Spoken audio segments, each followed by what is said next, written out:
I remember when the sort of, at least in the United States, when the lockdowns and the stay-at-home orders started happening in March, a whole lot of stuff in the world broke, right? Like you couldn't buy toilet paper, but the internet and Facebook worked just fine, even though we saw a massive spike in load.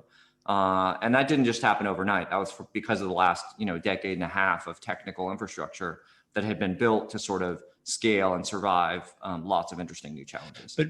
But presumably during lockdown with that scale, you couldn't have been prepared for half of humanity being at their computers for double the length of time every day as they had been a month earlier. I mean, the spike must have been something you needed to accommodate.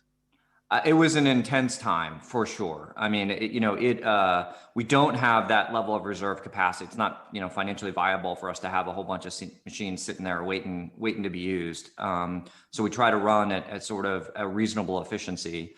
So it did require a whole lot of very fast work in order to optimize the software stacks to do more with less. So we kind of sent everyone home and said, by the way, our normal peak is New Year's. So the biggest day by far for us is New Year's. We had a New Year's every single day for a while, sort of like tomorrow's a New Year's, and there was a lot of, Sundays were the worst. And there was a lot of Sundays and weekends where I was just like, I hope we make it through Sunday. So if we can get it through Sunday, then we'll have a little bit of time to sort of get a little bit more efficiency in the system.